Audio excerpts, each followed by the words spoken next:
রাসূল ডাকছেন, আবু বকর আসো। আবু বকর সিদ্দিক আসলেন। নবী বলতেছেন, আবু বকর বিচার করা লাগবে, তোমার বিচার। নবী গো কার বিচার? কয় আমার সাথে আয়েশার একটু বাজাবাজি হয়েছে, তোমার মেয়ের। আবু বকর সিদ্দিক তো চুপ হয়ে গেছে, কই কি আমার মেয়ে আমার রসুলের সাথে বেয়াদবি করে নিছে। আল্লাহ রসুলকে, আবু বকর বিচার তুমি করবা। আয়েশা তুমি কও, তুমি আগে স্টেটমেন্ট দিবা নাকি আমি আগে দিমু? বিচার করার আগে দুই পক্ষের কথা শুনতে হবে, ঠিক না? না খালি এক পক্ষের? সিরাজগঞ্জে কি এক পক্ষের বিচার, এক পক্ষের মাত্র না দুই পক্ষের? পক্ষ বিপক্ষ দুনো পক্ষের কথা শুনতে হয়। নবীজি বলে, আয়েশা তুমি আগে বলবা না আমি আগে বলবো? আম্মাজান বলতেছে, আপনি আগে বলেন, তবে যা বলবেন সত্য কইেন। লাগাই দিছে পেস। কথাটা হইছে, এটা হইল রাগের মাথায় কথা, ঠিক না? এই সময় মাথাটা তো একটু হিট। আপনি কোন, তবে যা কইবার।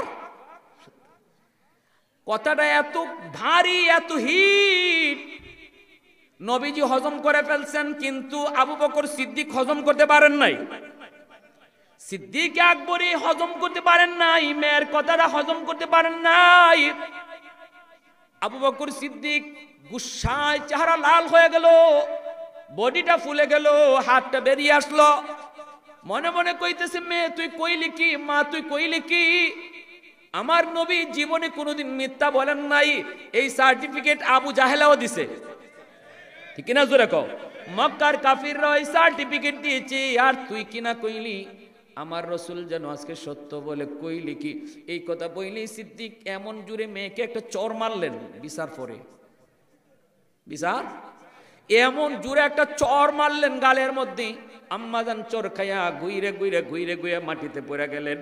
পইরা দৌড় দিয়ে নবীর পিছনে আইসা আশ্রয় নিয়ে বলতেছেন, ইয়া রাসূলুল্লাহ আমারে বাঁচান। আল্লাহ নবী আস্তে করে আম্মাজানকে এইভাবে বাঁচায় নিলেন। বাঁচায় নবীজি হাত দিয়া কয়, আবু বকর দাঁড়াও, যেখানে আসো এখানে দাঁড়াও। এ আবু বকর দাঁড়াও। নবীর চেহারা লাল হয়ে গেছে। বিচার করতে আনছি, তোমারে মারতে আনি নাই। আল্লাহু আকবার, জোরে বল। নবী কয় বিচার করতে আনছি, মারতে আনি নাই। মারছো কেন? হাত উঠাইছো কেন? আমি আপনি হইলে কি কইতাম? মারেন, আরো ফিটান, আরো ফিটা দেন, ঠিক না? নি আমরা তো সুযোগ নিতাম। আল্লাহ রাসূল আবু বকর হাত উঠাইছো কেন? বিচার করতে এনেছি। মারছো কেন? মারার জন্য তোমাকে আনি নাই, তোমার বিচার লাগবে না, তুমি বের হও।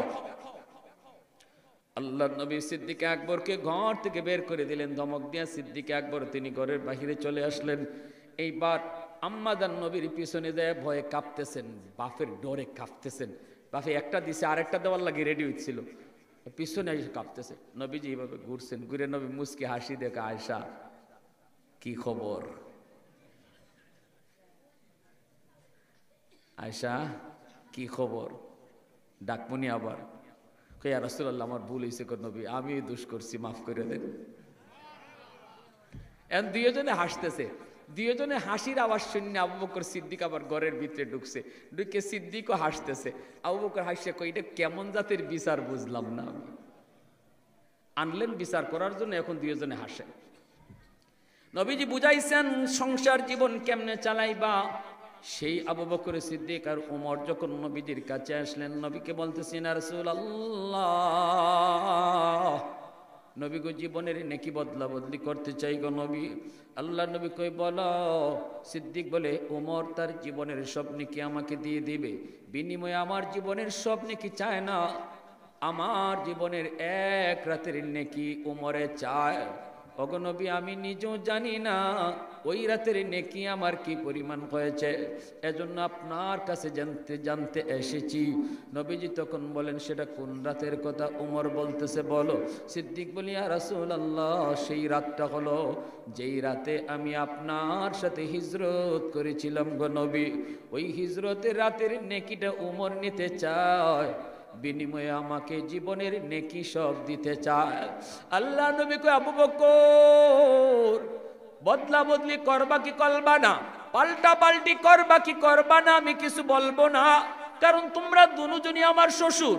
কে ঠকবা আর কে জিতবা আমি কোনো সিদ্ধান্ত দিব না, তবে যেটা জানতে চেয়েছো সেটা আমি বলতে পারবো।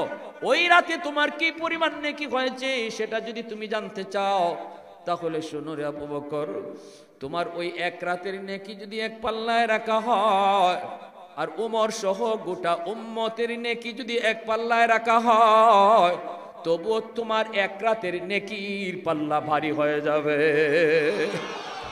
মুসলমানের আওয়াজে সুবহানাল্লাহ, আর জোরে আল্লাহু আকবার। মুসলমানের আওয়াজে আল্লাহু আকবার। এজন্য বলি জানার এত দাম, এত দাম। আবু বকর কই ভাই উমর আমি বদলাইতে রাজি না, এত নেকি যেখানে আমি জানতাম না। এজন্য বলি যুবক, সন্তানটারে যদি আলেম বানাও সে তো আল্লাহর কোরআন জানবে, কোন কাজে নেকি বেশি কোন কাজে গুনাহ বেশি আমার সন্তান জানবে।